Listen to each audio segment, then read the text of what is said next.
Bismillahirrahmanirrahim.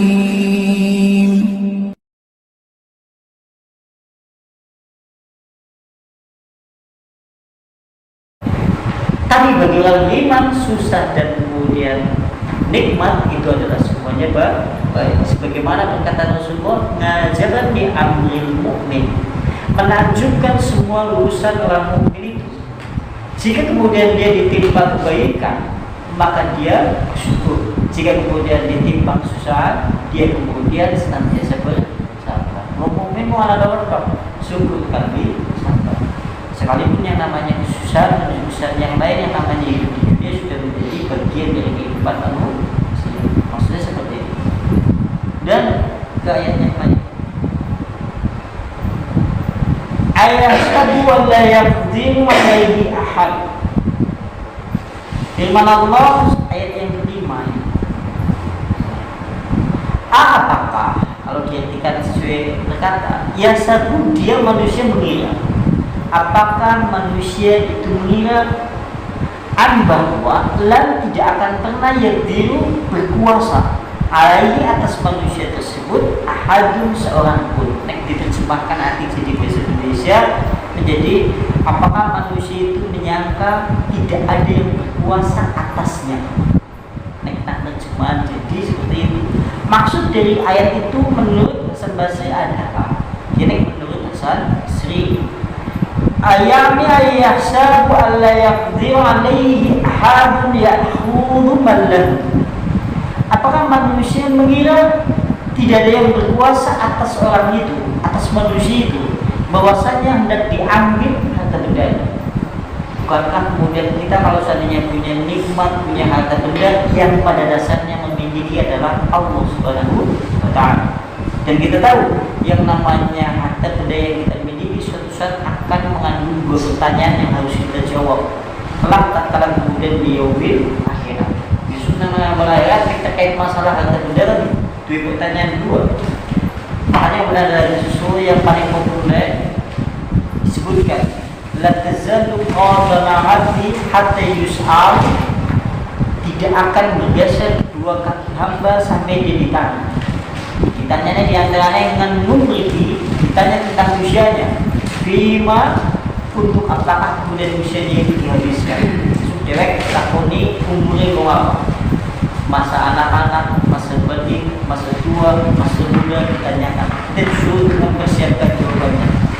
Yang kedua yang berkaitan dengan masalah ini, wa'an mali dari harta benda.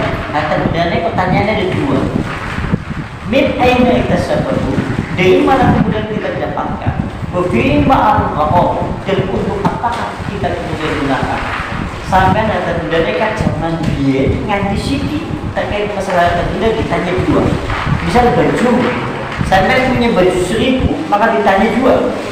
Kelambine sampean duitnya sih betul klambi mau ngapa?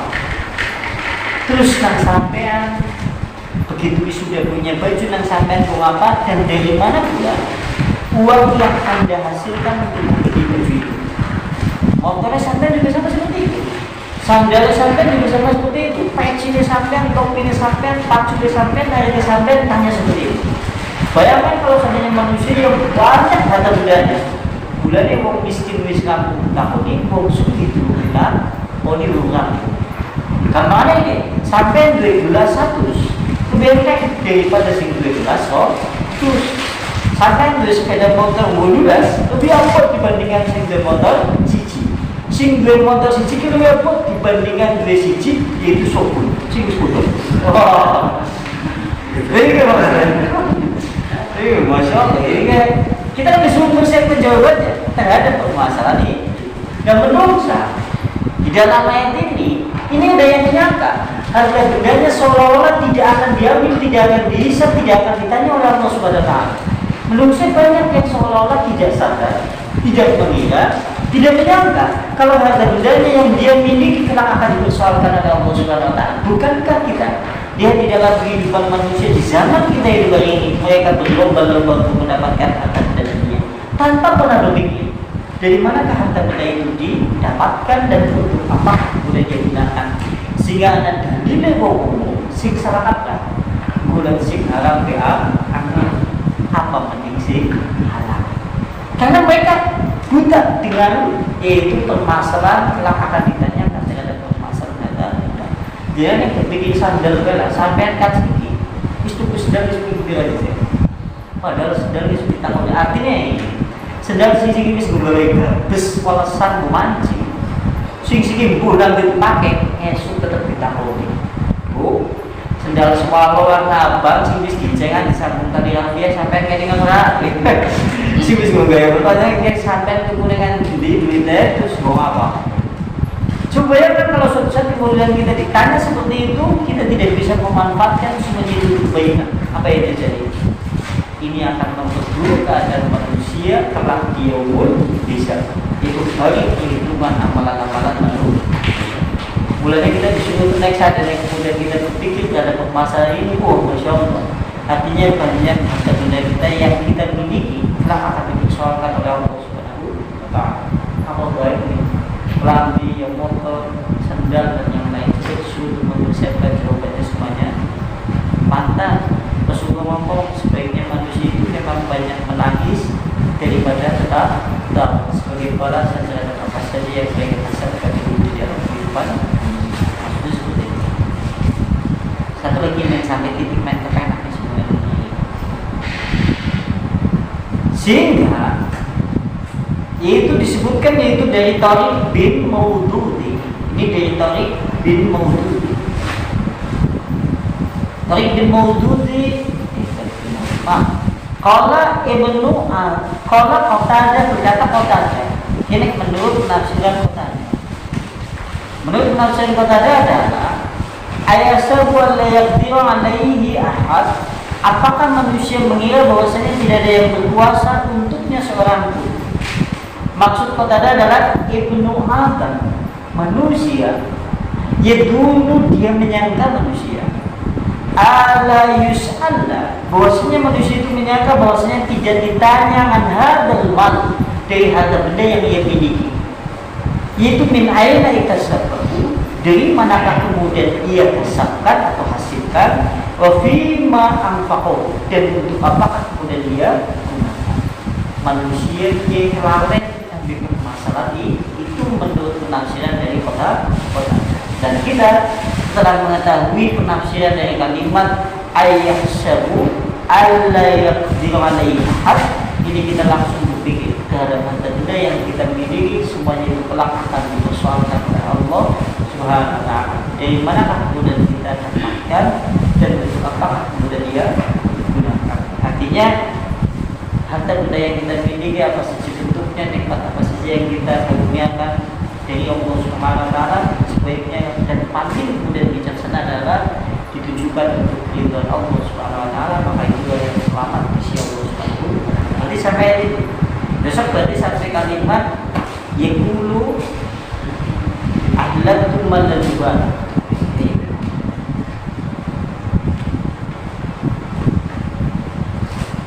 Sampai kalimat ini yaqulu ahlatu maladuban. Mungkin ada yang mau kita makan sedikit atau silakan. Ya. Tadi masalah rezeki sudah aktifkan. Yes.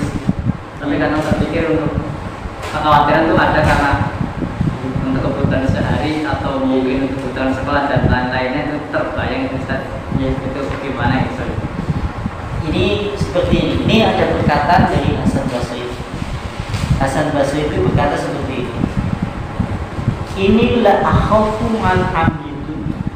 Aku tidak pernah mengkhawatirkan permasalahan ini. Kata dia seperti itu. Min rizki misalnya, dari rezeki misalnya. Karena aku tahu yang namanya rezeki itu tidak mungkin tertukar.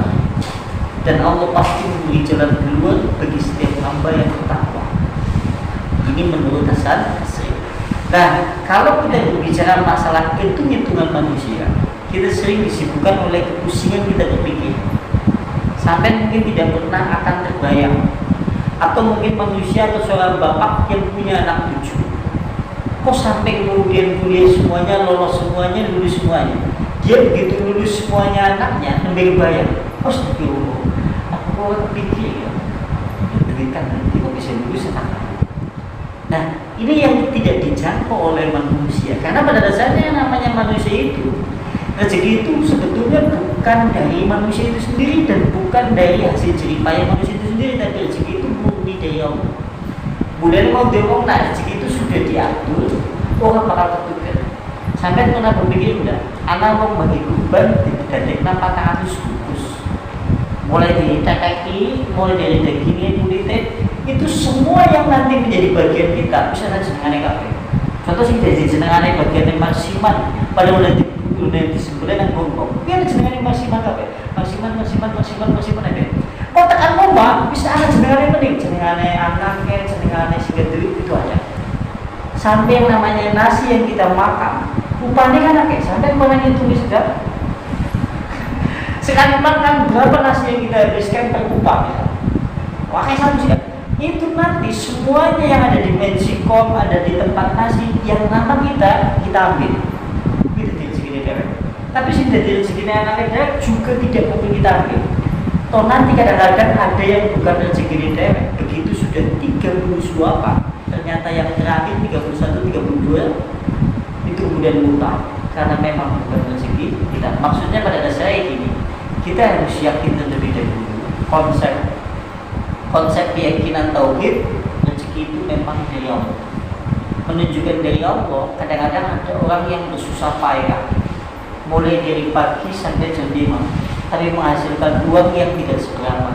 Dia hanya mendapatkan 35.000, 45.000, 50. Kadang-kadang ada orang yang tidak berusaha di rumahnya, hanya berpegang dengan pesawat HP, dia pagi hari mendapatkan uang 1 juta. Karena emang rezeki itu bukan dari kasar manusia, bukan dari manusia itu sendiri, tapi dari Allah. Itu catatan. Tapi yang kedua, kita diwajibkan untuk berusaha. Nah, kalimat berusaha ini kita juga harus memiliki keyakinan semaksimal usaha manusia bagaimanapun juga, tetap saja takdir itu tidak akan berubah terhadap masalah rezeki. Mulanya Hasan Basri ngomong, aku tidak akan pernah khawatir mempermasalahkan terhadap masalah rezeki. Rezeki kemudian sudah diatur dan tidak mungkin tertukar antara satu dengan yang lain. Terkait masalah belum bayar sekolah dan yang lain itu urusan Allah. Kalau kita sudah tidak mampu berusaha, jadi gampangannya bisa urusannya Allah Subhanahu Wa Taala. Tapi kemudian diimbangi dengan usaha yang maksimal, karena usaha adalah hukumnya wajib bagi manusia. Setelah berusaha maksimal, baru kemudian kita pasrahkan kepada Allah. Jadi seperti itu dari perkara itu. Ya, secara hitung-hitungan ya memang kita sering dibusingkan dan sering dikhawatirkan. Anak itu bayar sekolah apa bisa, bojone berburu rumah sakit, nang dompet orang lain coba. Ada di pikiran ya? Pikirannya kan loh, jika mesti diatur, sampai bisa ngomong aja gue, si ngomong apa ngomong aja. Tapi kita harus yakin terlebih dulu. Nyatanya manusia yang punya kesusahan demi kesusahan selesai kok. Orang-orang jenengan berpikir masalah kesusahan yang kita hadapi sebelumnya, kesusahan yang satu dengan kesusahan yang lainnya, yang kadang-kadang setelah selesai kita berpikir, oh, masya Allah, sebenarnya kesusahan yang saya miliki ternyata butuh jalan solusinya. Ternyata juga Allah menyelesaikannya. Nanti manusia akan tersadar setelah masalah itu selesai sebetulnya. Baru kita sadar memang betul-betul itu murni dari Allah Subhanahu Wa Taala. Nah, ini kalau menurut syariat sekarang. Menurut syariat, diantaranya penarik rezeki. Secara otomatis sekalipun tidak diminta, istighfar. Istighfar adalah merupakan jalan untuk naik rezeki. Sebagaimana surat Luqman, nanti dengan baca ayat kalau tidak salah, ayatnya surat Nuh kalau tidak salah, ayat 11 sampai 14 kalau tidak salah. Kalimatnya fastaghfiru, maka beristighfarlah. Karena menurut riwayat adalah tatkala Hasan Basri ditanya oleh 3 orang yang memiliki permasalahan berbeda. Satu tidak memiliki anak, satu kemudian panennya gagal, yang ketiga kemudian rezekinya serap. Kemudian ditanya, dijawab oleh Hasan Basri dengan ucapkanlah istighfar berdasarkan ayat tadi. Ya, istighfar. Yang kedua, banyak kemudian meningkatkan ketakwaan. Mulai ayat Al-Quran surat At-Tahrim kalau tidak salah, atau surat At-Tolak. Itu di sana disebutkan bahwa yattaqillah, siapa saja yang bertakwa nanti Allah akan beri jalan solusi di dalam kehidupannya. Kiannya ini.